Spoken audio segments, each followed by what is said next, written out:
Ini adalah kumpulan cerdas di dalam pemutus sirkuit udara. Mekanisme perlindungan yang sangat mengagumkan. Dapat dikatakan hampir setiap rumah sekarang menggunakannya untuk melindungi keamanan sirkuit. Lalu mengapa disebut pemutus sirkuit udara? Apa hubungannya dengan udara? Alat yang awalnya banyak digunakan untuk perlindungan sirkuit rumah adalah sejenis pemutus arus ini, yaitu sejenis sekering. Yang pernah mengganti sekering ini diperkirakan setidaknya anak-anak pasti sudah melakukannya. Ia memanfaatkan prinsip kawat logam yang meleleh karena arus listrik untuk melindungi sirkuit.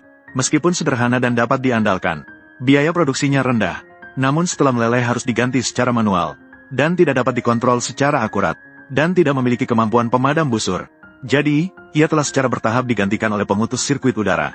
Keunggulan terbesar pemutus sirkuit udara adalah kemampuannya untuk merespons berbagai situasi arus abnormal, memicu operasi pemutus yang berbeda, dan tidak perlu mengganti komponen apapun setelahnya.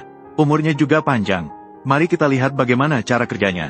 Meskipun desain dari berbagai merek sedikit berbeda, namun struktur internalnya umumnya mencakup pemutus terma, pemutus magnetik, mekanisme operasi, dan pemadaman busur adalah 4 bagian utama. Mekanisme operasi adalah inti dari gerakan mekanik pemutus sirkuit udara. Ketika Anda menekan untuk menggabungkan secara manual, mekanisme operasi akan menjaga kontak dalam keadaan tertutup.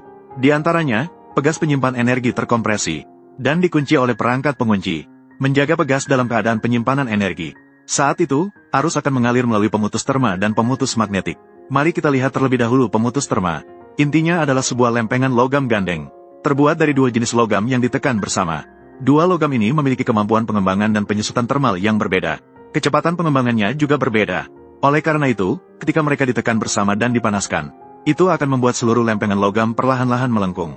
Jadi ketika sirkuit kelebihan beban, misalnya, ketika Anda menyalakan pendingin udara, kompor induksi, rice cooker dan peralatan listrik berdaya tinggi lainnya, arus melebihi kapasitas beban jalur.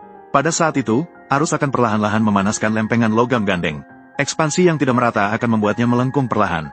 Begitu melengkung hingga tingkat tertentu, itu akan mendorong sebuah tuas pelepas. Tuas melepas kunci, melepaskan pegas penyimpan energi yang telah ditekan sebelumnya. Akhirnya memicu pemutus sirkuit yang memutuskan arus listrik. Namun, pemutus terma hanya dapat melindungi perangkat, karena cara ini relatif lebih lambat dalam bereaksi. Biasanya memerlukan beberapa detik hingga puluhan detik. Namun, jika terjadi hubungan pendek, arus dapat melonjak hingga ratusan ampere dalam sekejap. Pemutus terma bahkan tidak sempat memanas. Hal ini tetap sangat mudah menyebabkan kebakaran atau mengancam keselamatan jiwa. Oleh karena itu, pemutus sirkuit udara juga dilengkapi dengan pemutus sekunder. Sebenarnya, itu adalah sebuah koil elektromagnetik. Di tengahnya terdapat inti besi yang disokong dengan pegas. Ia memanfaatkan hukum ampere dan prinsip gaya elektromagnetik. Pada arus normal, hampir tidak berfungsi. Namun, begitu arus tiba-tiba meningkat, kumparan akan segera menghasilkan medan magnet yang kuat. Medan magnet menarik inti besi